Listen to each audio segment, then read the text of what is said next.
Have you ever believed that a princess could have her sparkling crown taken away just because her waist was too flat?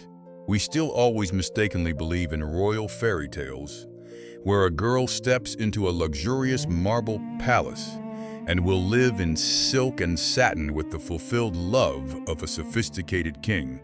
But the ironic truth behind it is a cruel political verdict and the harsh rituals of the royal family. A cold scissor blade tore the heavy 20-kilogram train of the wedding dress right before the ceremony hall, completely shattering the illusion of a privileged life. People still think the title of queen and the enormous diamond engagement ring weighing more than 22 carats are symbols of supreme happiness. However, behind that glamour on the outside is the unbearable pain of a wife who was turned into a breeding tool, gasping for breath, forced to grit her teeth through humiliating medical examinations, and then bitterly face her husband's ultimatum to take a second wife. Can money protect you from rejection? Or did the supreme duty of royal legacy turn a deeply engraved love into a humiliating deportation sentence of lifelong exile? Join us as we step into the hidden world of noble families to uncover the silent struggles and shattered dreams of Soraya Esfandiary, the queen with sad eyes, the woman who once held the whole world in her hands but received a lonely ending, forever losing what she treasured most, a simple family. Soraya Esfandiary-Bakhtiary was born on June 22, 1932, in Isfahan, in a context where wealth and power had already been predetermined from her very first cry. Her father, Khalil Esfandiary-Bakhtiary, was a high-ranking noble from the powerful Bakhtiari tribe, a family with a long tradition of deep involvement in Iran's government and diplomatic apparatus, ruling over vast lands and holding a decisive voice in the fate of the monarchy. Her mother, Eva Karl, was an elegant German woman born in Russia and raised in Berlin. That fateful combination of two bloodlines shaped a mixed-race Soraya with a distinctive melancholic beauty, skin bearing the sharp tones of the Zagros mountain sun and wind, yet possessing deep, cold, greenish-blue eyes of the West. From a young age, Soraya was pampered in a world without fixed borders, a life overflowing with privileges that ordinary people would not dare dream of in their entire lifetime. The family's breakfast could be Persian-style tea with luxurious saffron, but dinner carried the aristocratic flavors of Germany. She was fluent in Persian, German, French, and English, thanks to the years spent following her powerful father across major diplomatic capitals. Soraya spent her childhood in Berlin and Isfahan before being sent to the most prestigious boarding schools in Switzerland and London to complete the education of a proper young lady.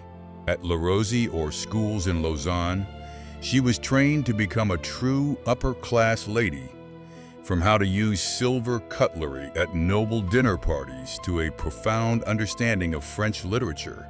However, this very cultural diversity also made Soraya always feel out of place. She once described herself as carrying two opposing extremes. One side was methodical European style. The other was intense Persian identity. She grew up between the vibrant pomegranate gardens of Isfahan and the cold pine forests of Switzerland, witnessing the horrifying bombings of World War II when her family was in Berlin in 1939. All those experiences shaped a young woman with a calm, sometimes described as cold and haughty appearance, but in reality she was an introverted, shy person with an innate melancholy. Who would have guessed that this very melancholic beauty would be the opening chapter of a biography soaked in tears in the secret world of old money families? A portrait photo sent from London to Tehran could completely change the fate of a monarchy, and that was exactly how Soraya stepped into the royal golden cage. In 1948, when Soraya was a 16-year-old schoolgirl in London, she had no idea that she had caught the eye of the powerful Pahlavi family. At that time, King Mohammad Reza Pahlavi had just divorced his first wife, Princess Fazia of Egypt, simply because she could not produce an heir. The heavy pressure for a male successor weighed on the king's shoulders and on the young 25-year-old monarchy. Queen Mother Taj ol-Muluk, a woman full of authority, was urgently searching for a new wife for her son to strengthen the throne. Fate began when Soraya Esfandiary-Bakhtiary, a relative of Soraya, sent a portrait photo of her to Princess Shams, the king's sister. The photo of Soraya, with her delicate beauty, melancholic sad eyes, and aristocratic demeanor, immediately made a strong impression. Princess Shams, who was in London at the time, arranged a direct meeting at a dinner party at the Iranian embassy. The moment she saw Soraya, Princess Shams knew she had found the precious gem for the monarchy. A more formal viewing was arranged at Sadabad Palace in Tehran in October 1950. Soraya appeared in a green dress that highlighted her greenish-blue eyes, while the 31-year-old king wore a neat, majestic military uniform. According to sources, the king was instantly captivated by the beauty of the 18-year-old girl. Just one day after their first meeting, Soraya's father received the official marriage proposal from the royal family. To mark the occasion, the king gave her an engagement ring set with an enormous 22 37-carat diamond. From a schoolgirl who loved reading novels and living a free life in Europe, Soraya was suddenly pushed into the center of world media with the title of future crown princess. She accepted the proposal in astonishment, partly out of duty to the powerful Bakhtiari family and partly because of the charm of the sophisticated king. The enormous diamond sparkled on her hand, but the royal golden cage had officially closed, imprisoning the freedom of a young bird. Behind the sparkle of the diamond and the congratulations, Soraya was still just a young girl who had not been prepared at all to face the harsh royal rituals and the hidden power struggles within the Persian palace. The wedding took place on a day of heavy snowfall in Tehran, something the people considered a good omen, but for the young bride, it was truly an ordeal.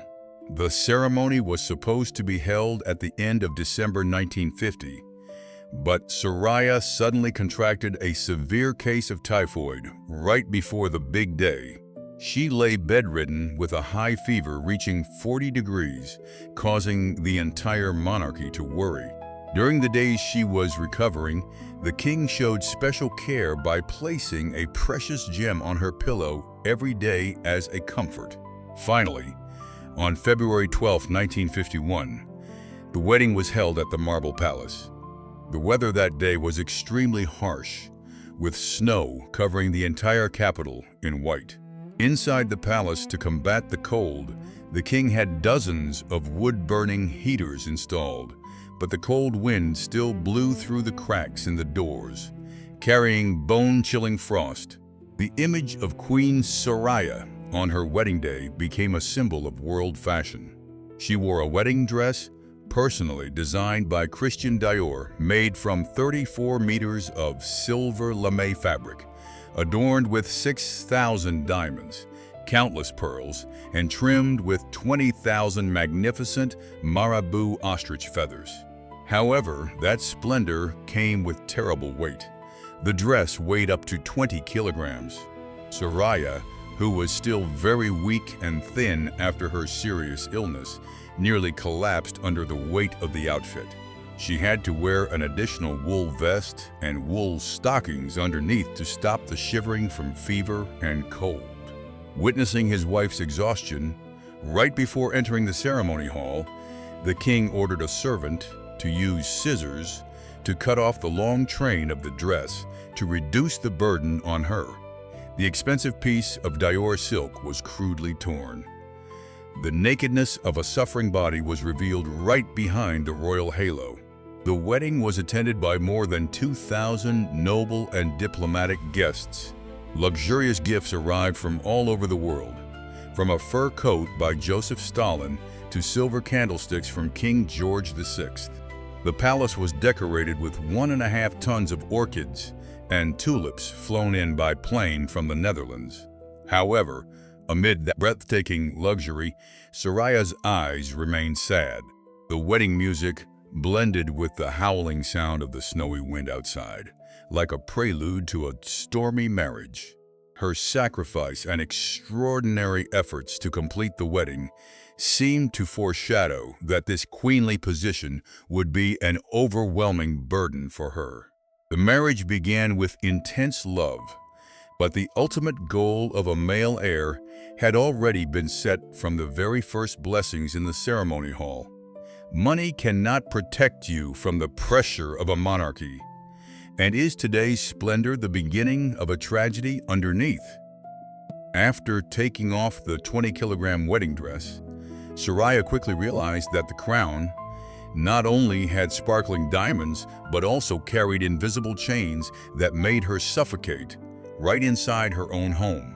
Imagine yourself living in a magnificent marble palace, but every step, every word is watched and judged by dozens of eyes. Soraya's life in the Tehran palace was nothing like what people read in fairy tales. She had to face a harsh royal ecosystem, where the queen mother and her husband's sisters, especially Princess Ashraf, always saw her as an outsider, a Western woman who knew nothing about Persian traditions. These powerful women created a network of silent criticisms, scrutinizing everything from the way she held a teacup to the way she walked. Not only the husband's family, Soraya also had to confront Ernest Perrin, the king's closest friend, a scheming figure who constantly tried to sow poison into the couple's relationship.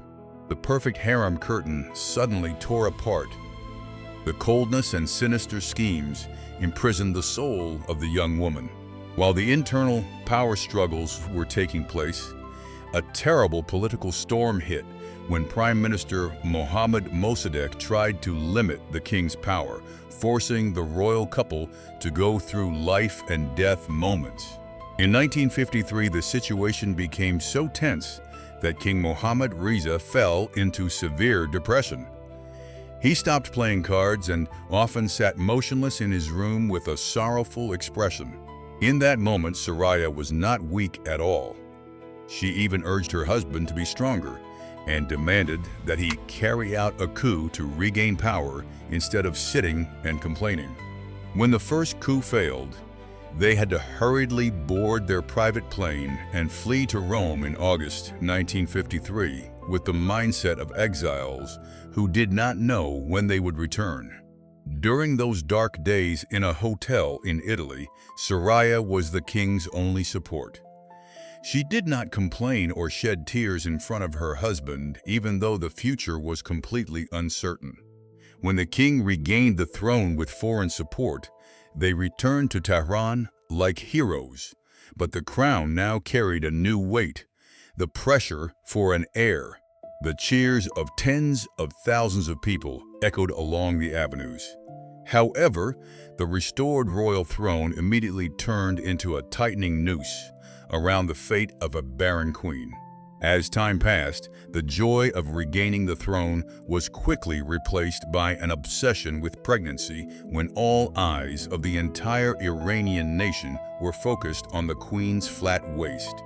The first 3 years of the marriage passed without the sound of a child's cry in the palace.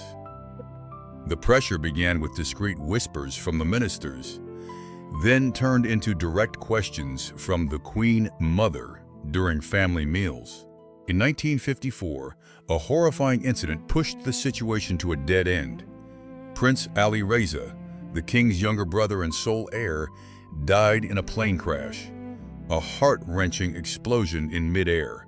The last hope of the dynasty was officially crushed in the burning wreckage.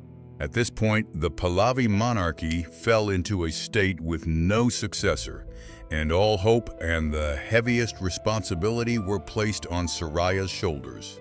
She began a long series of days enduring painful and humiliating medical examinations.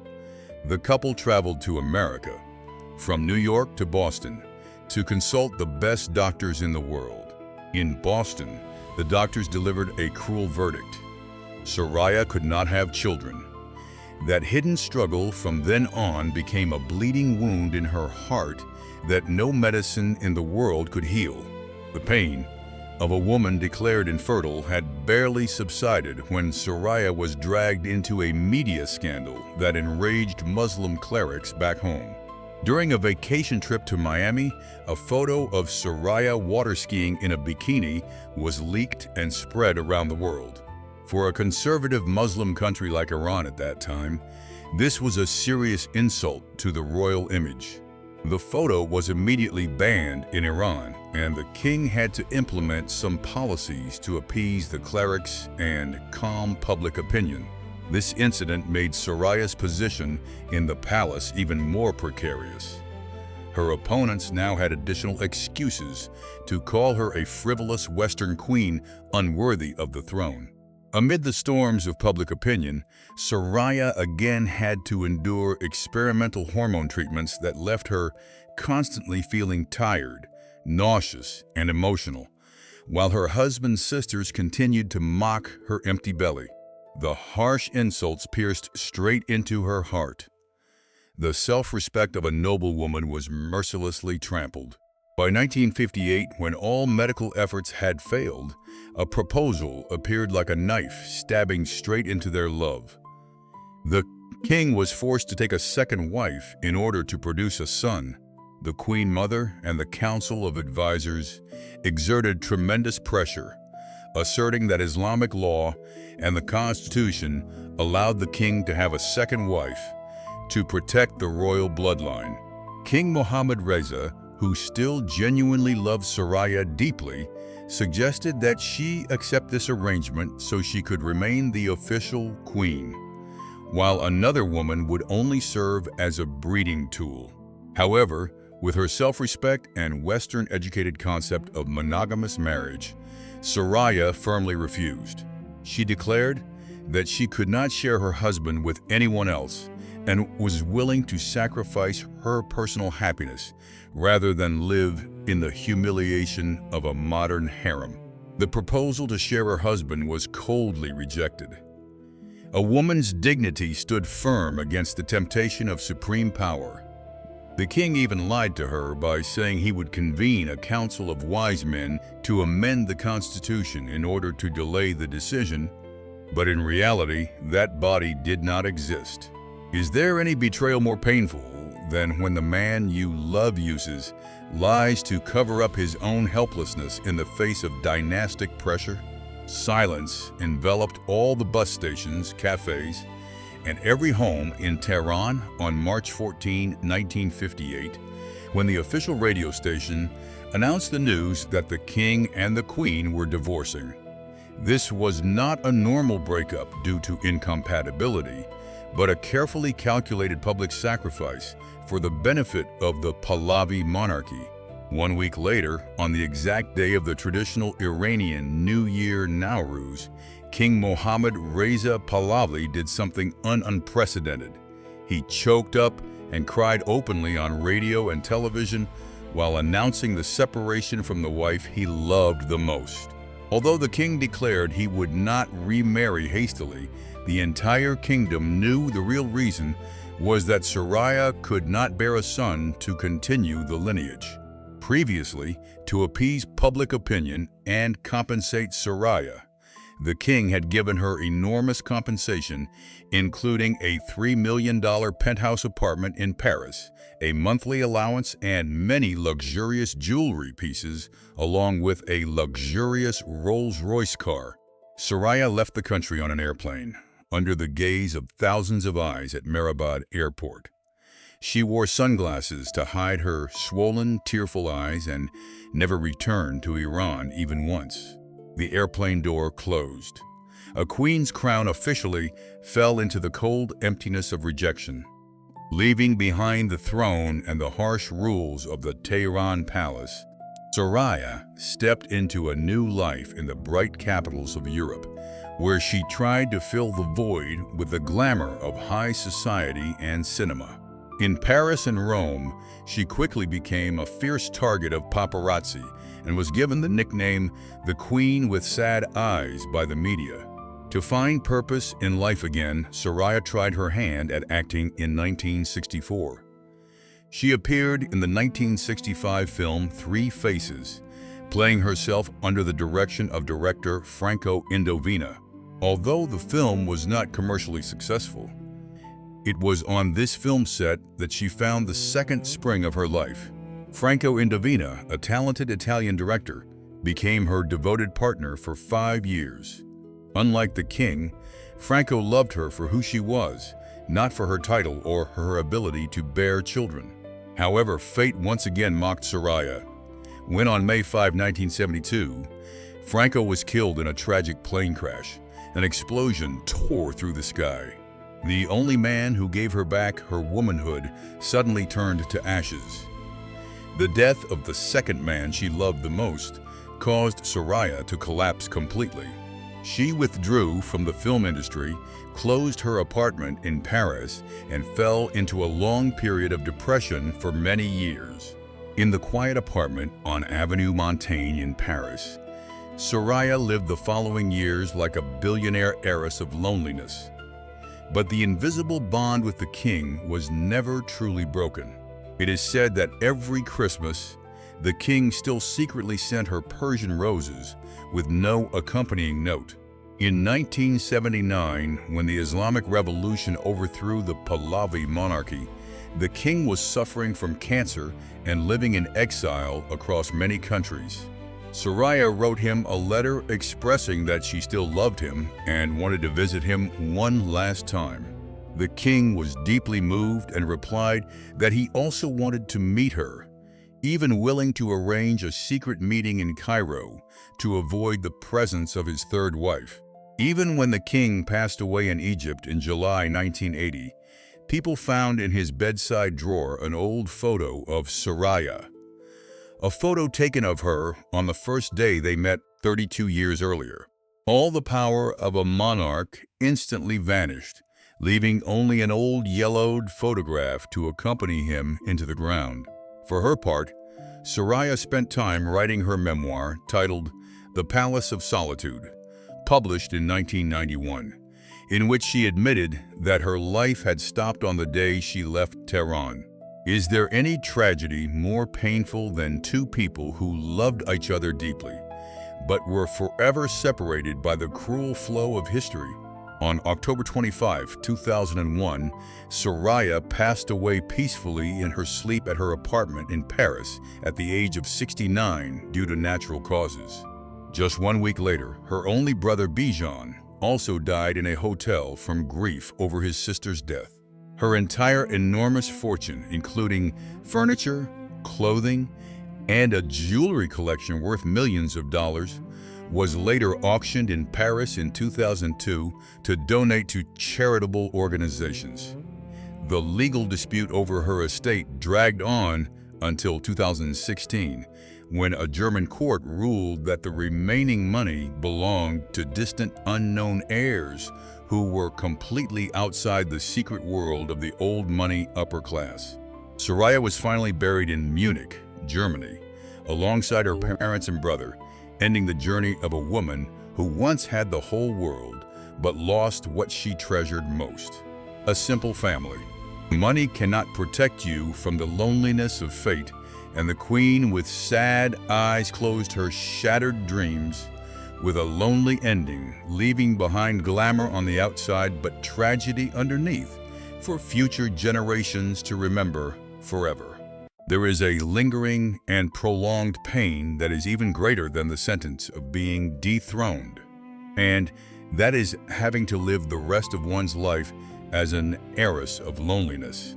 The detail that King Mohammad Reza still quietly sent Persian roses to Soraya every Christmas and kept the photo from the first day they met until his very last breath in the bedside drawer in Egypt has revealed the raw truth about love in the royal family. They held supreme power to turn an entire kingdom, but were completely powerless to keep the woman they loved. I believe that the greatest tragedy for Soraya was not that her body was used as a measure for the survival of an empire, but the helplessness of a true love in the face of dynastic pressure. Soraya wrote in her memoir that her life seemed to have stopped from the day she boarded the fateful plane leaving Tehran. All the glamorous high society parties in Paris, the experimental film roles in Rome, or the sparkling Bulgari jewelry surrounding her were in fact just desperate attempts to stitch back together a heart that had been shattered since she was 26 years old. Her decision to refuse a shared marriage was not simply the stubbornness of a girl with Western ideas, but a proud affirmation of a wealthy, aristocratic woman, that a woman's dignity and self-respect are things that cannot be compromised on the political chessboard. She chose an extremely courageous path, but that dignity came at the cruel price of privilege, a lonely ending in a quiet apartment in Paris. Their love was very beautiful, but it was mercilessly crushed under the wheels of history. The royal halo receded, leaving only two lonely souls reaching toward each other in vain. And then, when she breathed her last breath in the apartment at the age of 69, her only brother Bijan also passed away just 1 week later from overwhelming grief over his sister's death. The successive departures of the two siblings were like a cold, full stop for a once mixed noble bloodline that had dominated the court. Her entire enormous fortune, expensive clothing, and jewelry collection worth millions of dollars were dispersed and auctioned off to distant, unknown heirs. People completely outside the secret world of the old money upper class of the past. Those wordless Persian roses sent every winter have now also vanished into nothingness, proving a sobering truth. Money cannot protect you from the loneliness of fate, and the lifelong exile of the queen with sad eyes will forever be an irreparable crack in the golden era. She finally rests in her motherland Munich alongside her parents and brother, ending the journey of a woman who once had the whole world but lost what she treasured most, a simple family. Were those cold Persian roses enough to soothe a heart that had been wounded since her youth? Please leave your reflections in the comments section below. We would love to hear your personal perspective. If you love these stories, please like the video and subscribe to the channel right now. Don't forget to turn on the notification bell so you don't miss our next videos. Thank you for listening.